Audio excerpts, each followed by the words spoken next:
le dire, nous sommes au Mali pour aider le Mali. Si nous n'étions pas venus au Sahel, il n'allait pas avoir de gouvernement actuellement au Mali. J'ai envie de vous dire que si ce n'était pas les Africains, il n'allait pas avoir de France aujourd'hui. Nous sommes liés, nous sommes liés, nous sommes liés. Arrêtez de dire que vous êtes venus nous aider. Non, parce que le terrorisme ne menace pas que le Mali. Vous êtes aussi menacés. Arrêtez de nous culpabiliser sur une position de victime. Mais Adam, je ne vous culpabilise pas. Monsieur le Président, je n'ai pas terminé. Je ne vous culpabilise pas. J'essaie de restaurer justement un dialogue réciproque et de respect. Oui. On n'est pas là simplement pour nos intérêts quand on arrive au Mali en 2013. C'est un fait. Par contre, ce que vous avez dit sur la Libye, je l'ai dit plusieurs fois comme président, je partage ce que vous avez dit. La Libye, on n'a pas respecté la souveraineté d'un peuple et ça, c'est une erreur.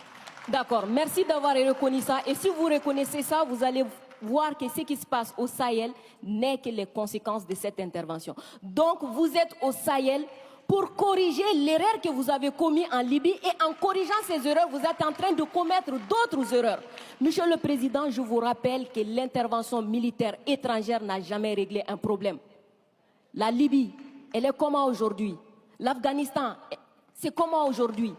Donc l'intervention militaire ne va pas arranger les choses. Je ne voudrais pas que mon pays soit comme la Libye. Prenez votre responsabilité et surtout arrêtez de dire que nous sommes là pour vous aider. Non, vous n'êtes pas là pour nous aider. On est ensemble. On a un ennemi commun. On le combat ensemble. Et pour finir, ces sorties ces derniers jours entre vous et les autorités maliennes, c'est juste une honte. Parce que c'est une honte. Vous avez le même ennemi et l'ennemi, il est grandi. L'ennemi, il prend de l'ampleur dans ça. Dites-leur. Faites-moi plaisir. Dites-leur. Du coup, arrêtez ça. Arrêtez ces discours paternalistes. Dire que nous allons vous aider, Non, nous n'avons pas besoin d'aide. Nous avons besoin de coopération. Nous avons besoin de partenariat. Et nous sommes liés par l'histoire, mais nous sommes liés par les dangers. Nous sommes liés par les défis. Mais je suis 100% d'accord avec ce que vous venez de dire.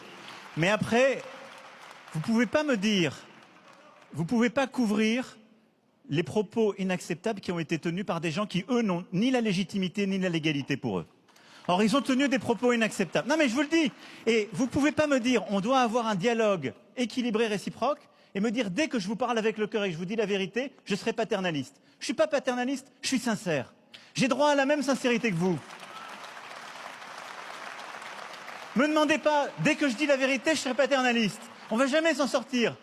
Vous me dites la vérité avec votre cœur, vous me prenez à partie, vous me bousculez. J'ai le droit de vous dire ma vérité aussi. Ce n'est pas du paternalisme, c'est de la sincérité.